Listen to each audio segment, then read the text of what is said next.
Dios les bendiga a todos. Hoy estamos en nuestra quinta clase de nuestra materia hermenéutica. Estamos hablando de interpretación bíblica.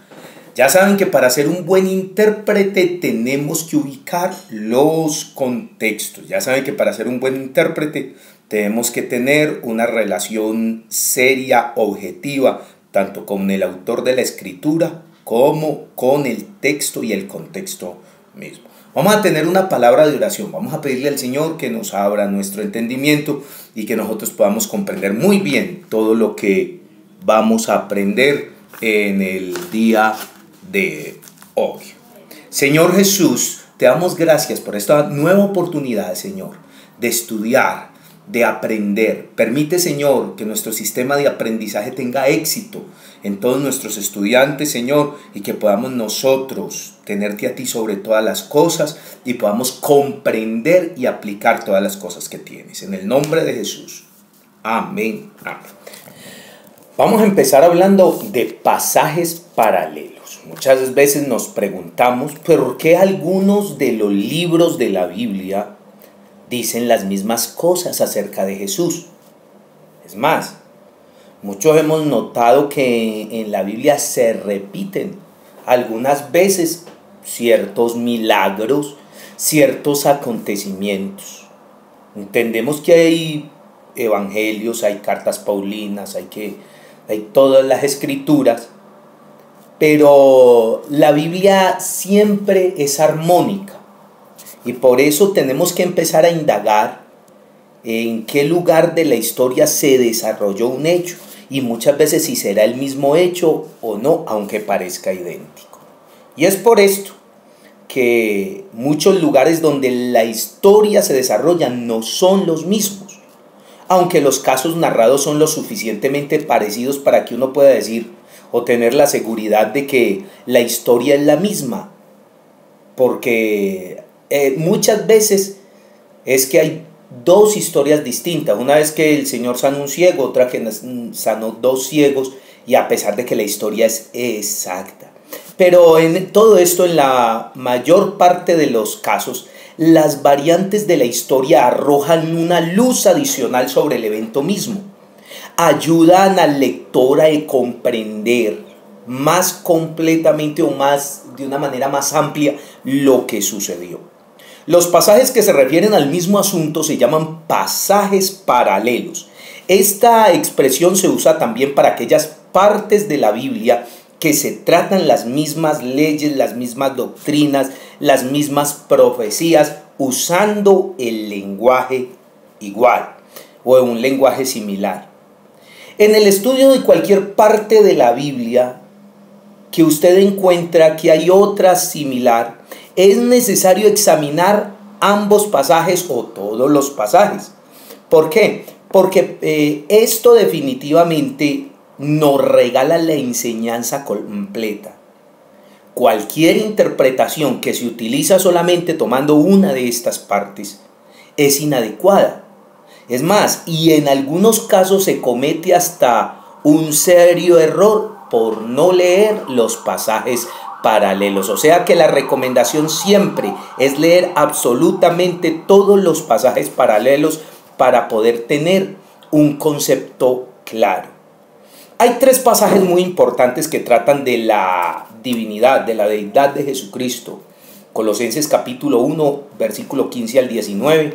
Hebreos capítulo 1, del 1 al 3. Apocalipsis 1, desde el versículo 4 hasta el versículo 8. Estos pueden considerarse pasajes paralelos en cuanto a que tratan un mismo asunto. El estudio de los pasajes paralelos también permite una comprensión más completa del evento mismo. Por ejemplo, Mateo capítulo 9, desde el versículo 2 al 8, encontramos la historia de la curación del hombre paralítico que fue llevado a Jesús por varios hombres sobre una camilla. Pero si usted lee Marcos capítulo 2 del 1 al 12, leemos que el enfermo fue llevado entre cuatro, que lo bajaron por el techo donde hicieron una abertura. Pero solo en San Lucas 5 del 17 al 26 vemos que el techo era de teja y que la abertura que hicieron no hizo ningún daño a la casa. Si nosotros tomamos juntos todos estos detalles, entonces permitiremos o nos traeremos un concepto exacto para poder predicar de él, para dar una descripción exacta del suceso y sin usar tanto la imaginación. De otra manera, podríamos encontrarnos nosotros confundidos o en una contradicción, o decir que el Evangelio no tenía la razón, o que sencillamente no estoy seguro porque no lo leí bien. Hay ocasiones cuando una comparación cuidadosa de los pasajes paralelos ayuda a resolver alguna duda que resulte de la lectura de varios relatos. Vamos, por ejemplo, a Mateo capítulo 9, desde el versículo 18 o del 23 al 26. Encontramos la primera referencia el día que Jesús resucita a la hija de Jairo. En el versículo 18, Mateo dice que la hija de Jairo acababa de morir. Marcos 5 del 22 al 24 y 35 al 43 dice Jairo: mi hija está agonizando. Nos preguntamos cuál de los dos casos era verdadero. ¿Había muerto ya o estaba solamente agonizando? Lucas 8, 41, 42 apoya las palabras de Marco diciendo que se estaba muriendo. Ahora, la situación mencionada en el versículo 49 es la que nos ayuda a entender en realidad lo que sucedía. El siervo llegó para decirle a Jairo que no molestara más al maestro, porque efectivamente la hija había muerto. Entonces, cuando se notan las palabras del evangelista o el punto de vista del evangelista según San Mateo, que dice mi hija acaba de morir, realmente indican el estado mental de desesperación de este hombre. Pensaba que seguramente había muerto mientras iba en busca del Señor. Este detalle es bien interesante, no solamente porque resuelve la aparente contradicción, sino que nos dice algo del estado de ánimo del padre de la muchacha frente a la urgencia o la emergencia del caso. Ahora, cuando los 4 evangelios se comparan el uno con el otro, el lector puede comenzar a dudar de la exactitud de todos. Por ejemplo, en el caso del letrero, cuando crucificaron al Señor, porque las 4 leyendas son diferentes. Según San Mateo, el letrero decía: este es Jesús, el Rey. Si nos miramos en el Evangelio de Lucas, dice que decía: este es el Rey de los judíos. Y Juan reporta que es Jesús Nazareno, Rey de los judíos. Si nosotros entendiéramos algunas expresiones y alguna forma, entenderíamos que los 4 evangelios o todas las alusiones que se hacen llevan las palabras Rey de los judíos. Mateo y Juan incluyen el nombre de Jesús, mientras que Mateo y Lucas estaban de acuerdo que decía: este es el Rey de los judíos, o como la palabra Nazareno como parte del nombre de Jesús. ¿Cómo podemos resolver entonces este desacuerdo bíblico? No hay ningún desacuerdo, sino que se puede suponer que cada evangelista se refirió al título que le parecía mejor para su propósito. Podemos mirar que la información completa está contenida en los relatos de los 4 evangelistas, como sigue: Mateo, que dice: este es Jesús, el Rey de los judíos. Marcos, el Rey de los judíos.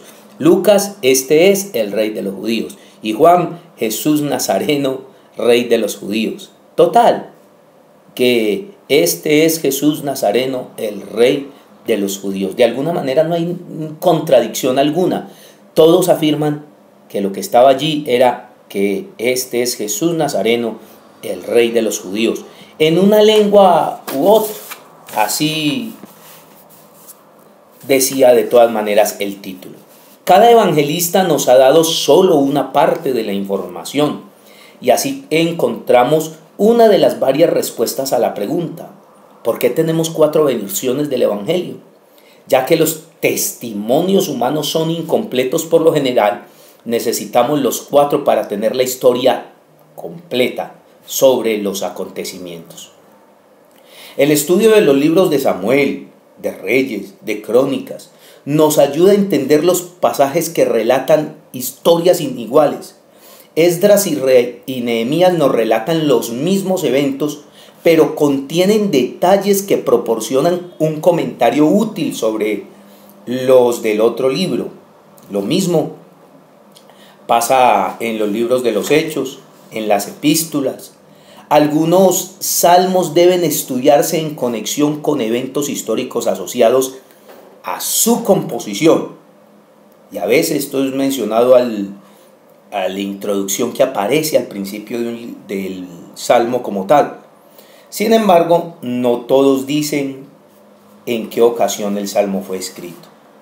Cuando estudiamos pasajes del Antiguo Testamento, es necesario examinar el mismo ejemplo de lo que el Nuevo Testamento dice al respecto. Algunas veces la interpretación dada en el Nuevo Testamento no parece estar de acuerdo con la historia original. Por ejemplo, la historia de Moisés golpeando al egipcio y matándolo de Éxodo capítulo 2, del versículo 11 al versículo 15, que podríamos decir que lo describe como un asesino, huye del faraón. Sin embargo, esto podríamos mirar que se señaló finalmente como un homicida o como prueba de que Dios lo había enviado como libertador para su pueblo.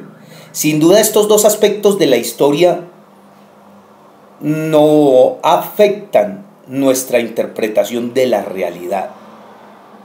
En la historia de Génesis capítulo 13 y el versículo 19, no lo vemos como un hombre de mucha espiritualidad, ni mucho menos como un hombre de buen juicio.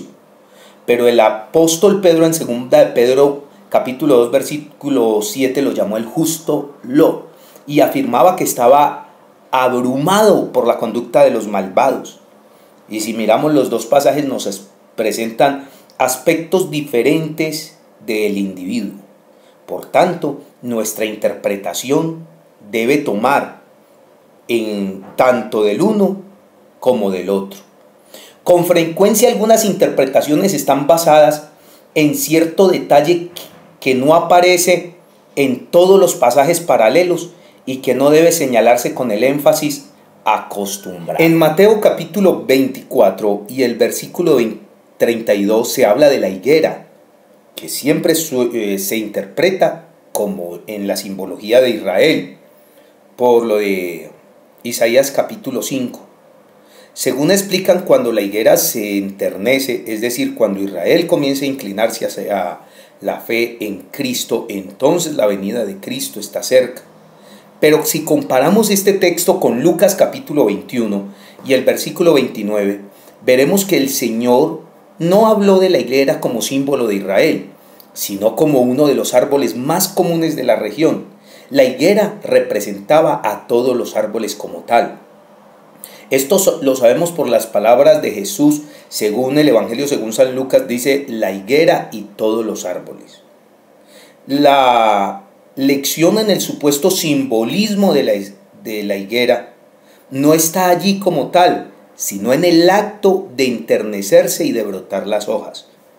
Entonces, cuando sucede este evento natural, está cerca el verano, y de la misma manera cuando suceden los eventos mencionados en la primera parte del capítulo, los creyentes podemos interpretar acerca de la segunda venida de Cristo.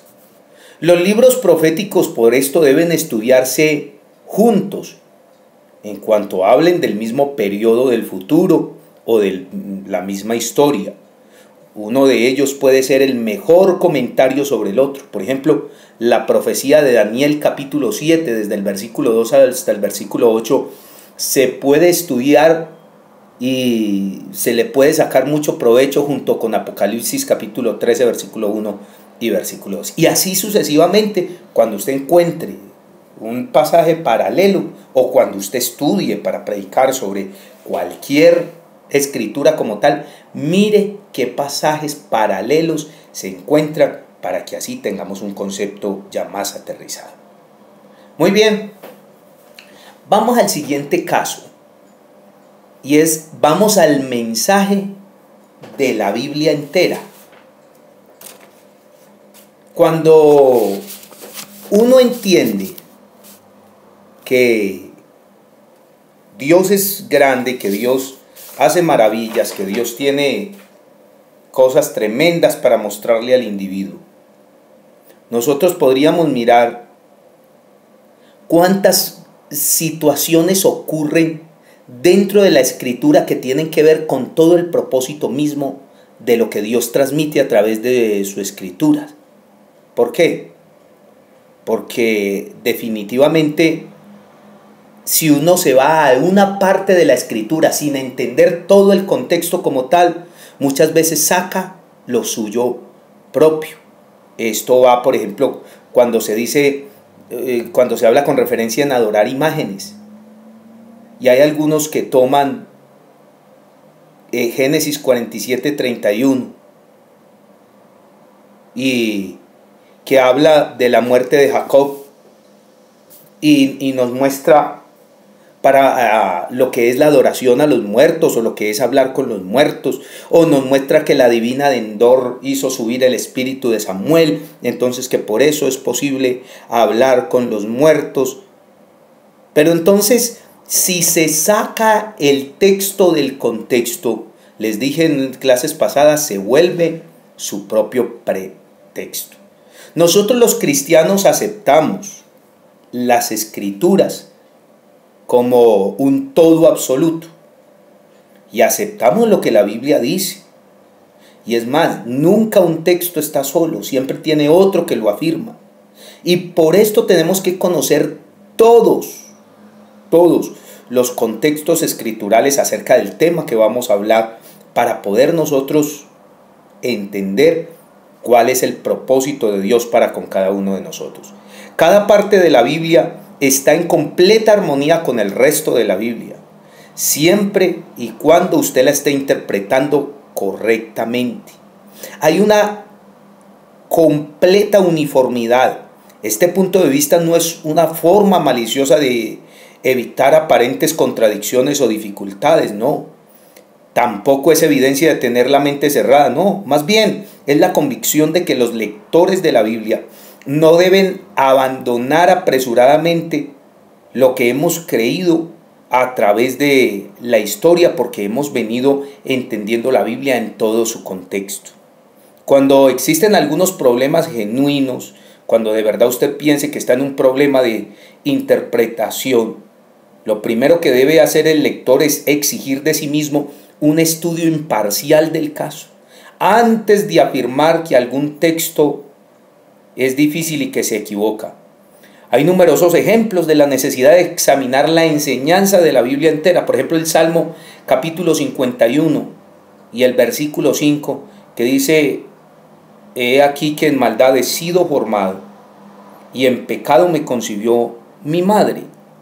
El Salmo 51:5 ha sido una ocasión de ocasionar muchas doctrinas equivocadas, porque hay algunas versiones incluso que la tergiversan. Y si el lector no compara estas palabras con otras enseñanzas de la Biblia, bien puede pensar que lo que pasó cuando David fue engendrado era un pecado. Y por esto muchos creen que el matrimonio no es espiritual y que la cohabitación o las relaciones sexuales entre casados es un pecado. Y eso hay algunas doctrinas que incluso lo enseñan, que si aunque estén casados, tener sexo es pecado. Pero la Biblia no enseña esto. Es más, existen algunas hipótesis del Salmo 51:5. Una se cree que David no hacía parte de los hijos del matrimonio de Isaí por ese texto. Pero yendo más allá, la Biblia jamás enseña esto como doctrina. Génesis capítulo 1 y el versículo 28, cuando Dios le dice a Adán y a Eva: fructificad, multiplicaos, llenad la tierra, sojuzgadla. Génesis capítulo 2 versículo 24 dice: por tanto dejará el hombre a su padre y a su madre, y se unirá a su mujer, y serán una sola carne. Hebreos capítulo 13 versículo 4 enseña que el matrimonio es honroso y el lecho sin mancilla, pero que a los que juzga Dios es a los fornicarios y adúlteros. Entonces, si vamos a la enseñanza de la Biblia entera, contradice la idea que quizás alguna persona pueda sacar de un solo versículo y que lo quiera interpretar como el mismo. Piensa, entonces, ¿de qué manera entendemos el Salmo 51.5? En primer lugar, nunca debemos usar algún texto difícil como base para una doctrina, especialmente cuando la Biblia entera nos enseña algo diferente. Cuando leemos el Salmo 51, vemos que es una confesión que hace David por su propio pecado. En el Salmo 51 es un momento donde David se arrepiente. Y por eso los versículos del versículo 1 al versículo 4 hablan del pecado de David. Él confiesa su pecado y dice que el pecado fue la forma como él fue inclinado desde siempre. Y declaró que el pecado al que se refiere no es al de sus padres, sino al suyo propio. Entonces, en el ejemplo 2, muchos piensan que había una pugna teológica entre la doctrina de Santiago y la de Pablo. Dicen que Santiago enseña que la justificación del pecador depende igualmente de la fe y de las obras, mientras que Pablo afirma que es la fe la única base de justificación. Para apoyar esta interpretación muestran Santiago capítulo 2 versículo 24, que dice: vosotros veis que el hombre es justificado por las obras y no solamente por la fe.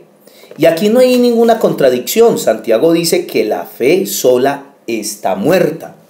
Así exactamente dice en el versículo 26. Como el cuerpo sin el espíritu está muerto, así también la fe sin obras es muerta.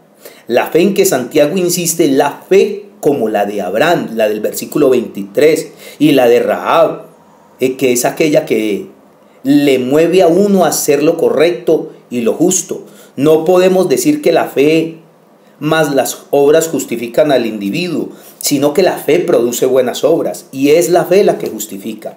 De esta manera vemos que no existe ninguna contradicción entre los escritores bíblicos, sencillamente que uno con el otro se complementa. En el ejemplo 3, algunos se resisten a aceptar la enseñanza bíblica del castigo eterno por el pecado. Para apoyar su creencia, citan Eclesiastés capítulo 6, versículo 6, dice: porque los que viven saben que han de morir, pero los muertos nada saben, ni tienen más paga, porque su memoria es puesta en el olvido. Un lector superficial esto le suena, como que todos los hombres van al mismo lugar después de su muerte, que no hay diferencia entre ellos en cuanto al premio o el castigo que recibe. Pero es claro que la Biblia enseña precisamente lo contrario. De otra manera no tendría ningún mensaje con respecto a la vida más allá de la muerte. El problema está resuelto cuando se comprende que el escritor de Eclesiastés no hablaba del destino del alma, sino única y exclusivamente del cuerpo. Todos mueren y tienen la fosa como su común destino. Lo mismo habla el libro de los Salmos, el capítulo 49, dice que vi que el sabio perece de la misma forma que el insensato y el necio. Entonces, el escritor de estos textos afirman que la vida actual termina con la muerte del cuerpo y muy aparte de lo que pueda haber hecho durante su vida. Pero esto no quiere decir que el alma no vaya a un lugar. Ahora, nosotros tenemos que entender lo que estamos estudiando en la introducción a la teología.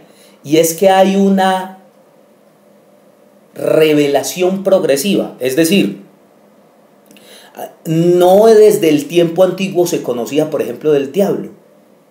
Por eso usted mira en el libro de Job que tanto lo bueno y lo malo procede de Dios, porque hasta ese tiempo no se tenía conocimiento del diablo como ser como tal.